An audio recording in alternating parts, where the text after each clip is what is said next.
Wah, alhamdulillahirabbil alamin. Aku hamil ternyata.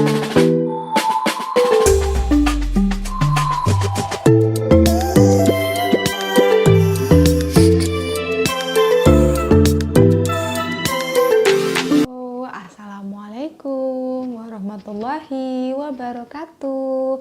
Balik lagi di my channelnya Tia Giptia. Ini aku mau share ke kalian tentang my first pregnancy. Ya, tentang kehamilan pertamaku.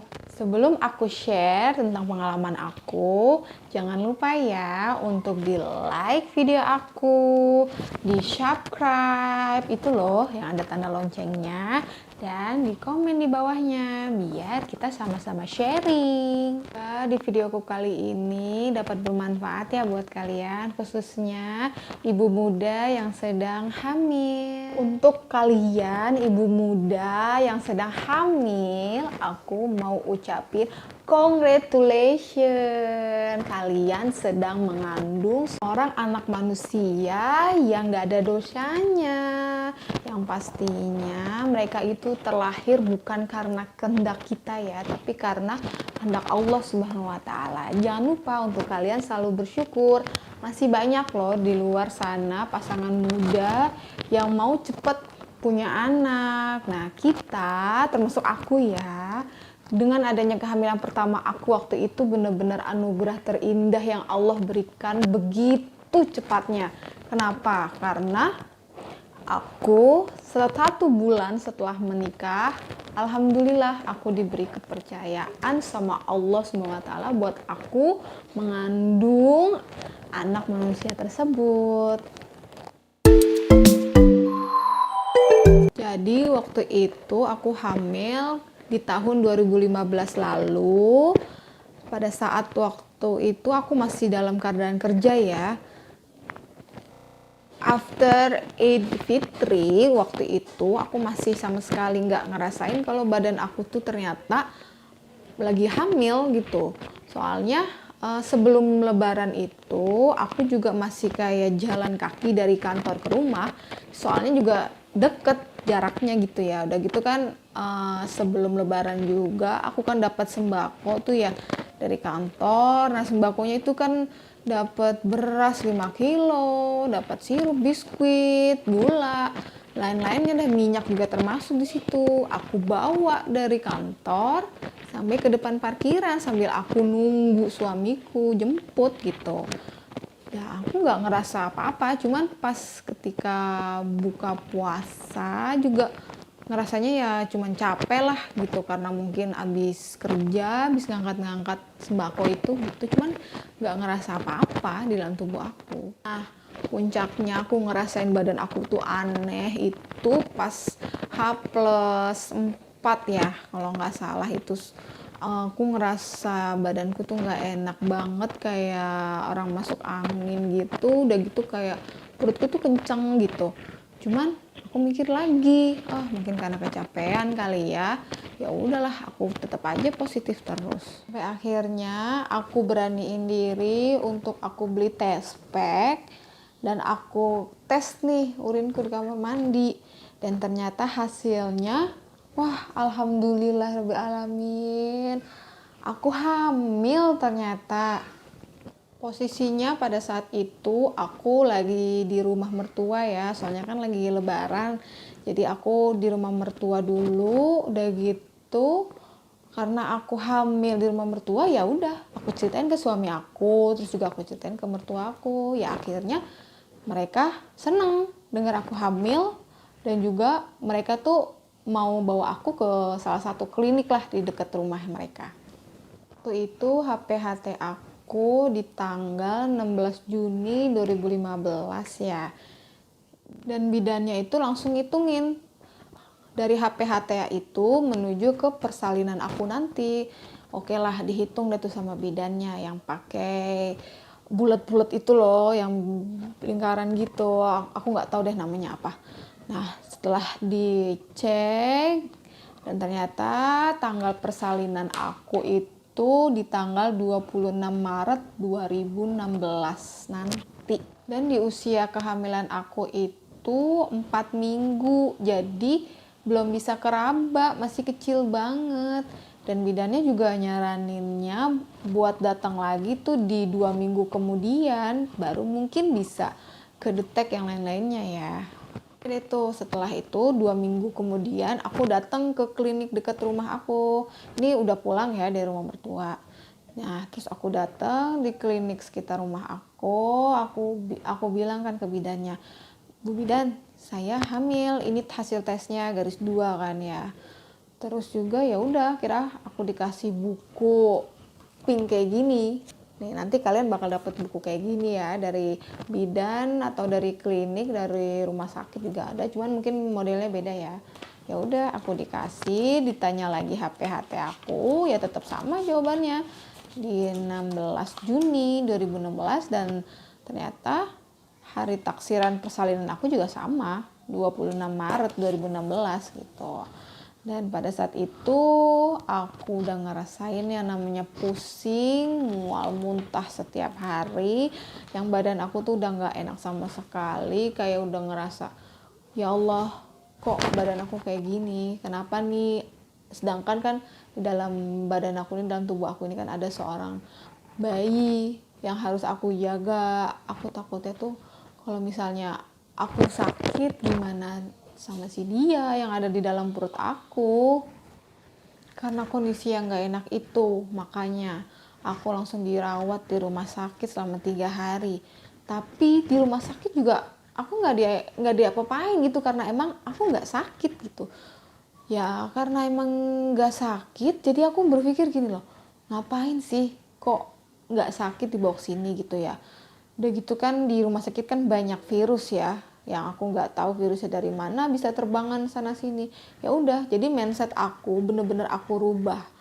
Pokoknya nih aku harus keluar dari rumah sakit. Kenapa? Karena seenak-enaknya fasilitas rumah sakit, paling enak itu fasilitas di rumah.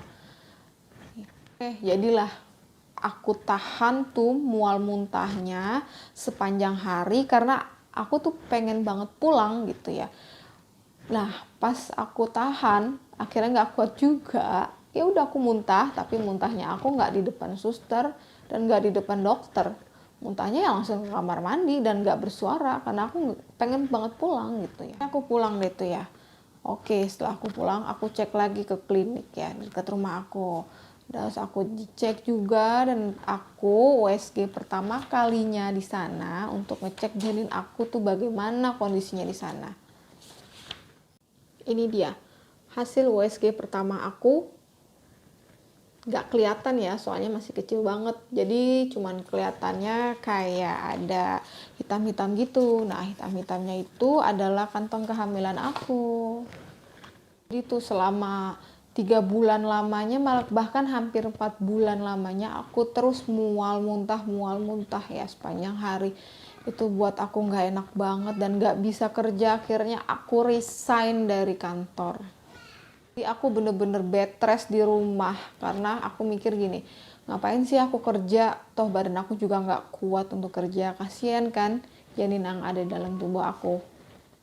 Terus juga aku mikirnya gini, kalaupun aku kerja, aku paksain, yang ada kinerja aku di kantor tuh malah menurun. Jadi aku nyusahin kantor doang jadinya kan. Ya udah, makanya karena aku berpikir gitu, udahlah, lepas semua yang namanya pekerjaan di kantor. Selama trimester pertama bener-bener gak enak banget itu perasaan aku. Jadi kayak gimana ya gitu ya, badan aku udah sakit, perasaan aku juga campur aduk, karena kan memang ibu hamil itu sensitif ya.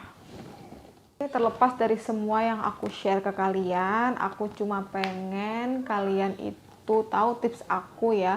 Yang ini tips aku pakai di kehamilan kedua aku, dan alhamdulillah kehamilan kedua aku cukup membantu. Terlepas dari pengalaman di trimester pertama aku yang cukup amazing ya, karena nggak semua wanita itu didiagnosa hiperemesis gravidarum. Jadi kalau kita udah didiagnosa seperti itu, atau paling nggak nih ya, kita mual muntah sepanjang hari gitu, kita udah harus antisipasi. Kita harus, mindset kita itu harus dirubah. Jadi gini, oke, kita muntah nih, tapi jangan sampai kita muntah lagi. Gimana caranya? Kita perbaiki pola makan. Yang tadinya kita suka makan pedas, asam, itu benar-benar kita jauhin dulu gitu. Demi apa? Demi si bayi yang ada di dalam perut kita. Nah, gak gitu, makanan kita juga harus diganti. Yang tadinya kita makannya nasi, sekarang kita makannya harus bubur dulu. Soalnya hiperemesis gravidarum itu yang terserangnya adalah lambung. Kalau lambung kita sakit, semua makanan gak akan bisa kecerna, termasuk gizi-gizi pun gak akan didapat sama si janin itu. Nah, kalau nasi kita udah diganti sama bubur, masih tetap mual muntah, kita harus atur pola makannya. Jadi tuh kayak gini, misalnya nih, bangun tidur jam 7 pagi ya, biasanya orang mau tidur. Itu kita makan sedikit aja, paling enggak 2 sendok makan deh. Atau kalau memang masih mual, 1 sendok makan. Nah, sebelum kita makan, kita harus tetap minum seperti Milanta atau Proma yang kalian cocok biasanya apa. Nah, setelah itu kalian makan itu 1 sendok makan. Udah stop, minum air putih. Nanti di 30 menit kemudian kalian harus makan lagi. Kalau misalnya kalian bosan sama bubur, boleh kok kalian ganti dengan biskuit. Tapi dilihat, cemilan biskuitnya itu jangan terlalu manis. Karena kalau terlalu manis juga kitanya akan muntah juga gitu.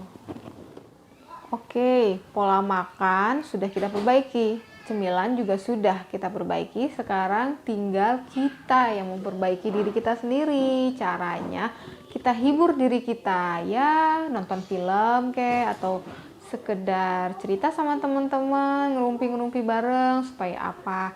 Supaya kalian tuh jadi nggak terlalu ngebebanin pikiran kalian, nggak terlalu stres gitu sama kehamilan kalian. Yang paling penting, kalian harus selalu cerita sama suami kalian, karena dia berhak tahu apa yang terjadi sama kita dan calon bayinya. Dan tetap kontrol setiap sebulan sekali ke klinik yang kalian udah nyaman ya. Soalnya kalau kalian juga nggak nyaman di klinik tersebut, nggak akan enak kita diperiksanya gitu. Dan di kehamilan aku waktu itu sama sekali aku nggak bisa minum obat. Jadi tadi tips yang aku kasih sebelum makan minum obat itu nggak bisa di tubuh aku gitu loh. Jadi aku ganti sama ramuan herbal. Ya seperti kunyit, temulawak. Pokoknya herbal yang membantu metabolisme aku tetap kuat. Terus juga nggak dehidrasi. Tapi itu semua harus kalian konsul ke bidan kalian ya. Soalnya ada banyak jenis ramuan juga yang nggak boleh ibu hamil minum. Oke, sampai sini dulu ya sharing aku di kehamilan pertama aku yang waktu itu. Di next video aku akan ceritain lagi tentang pengalaman kehamilan aku di trimester kedua. Semoga apa yang aku share bisa bermanfaat ya buat kalian. Jangan lupa untuk di like videonya dan di subscribe biar kalian gak ketinggalan video terbaru aku. Oh iya, jangan lupa untuk di komen biar kita bisa sharing bareng. Oke, buat kalian wanita yang belum mendapatkan momongan, aku doain biar kalian cepat diberikan momongan, diberikan kepercayaan sama Allah, biar kalian bisa ngerasain yang namanya hamil itu benar-benar amazing. Pokoknya kehamilan setiap wanita itu beda-beda. Ya, kalau ini adalah kehamilan aku dan inilah share aku. Oke, terima kasih yang sudah menonton. Wassalamualaikum warahmatullahi wabarakatuh.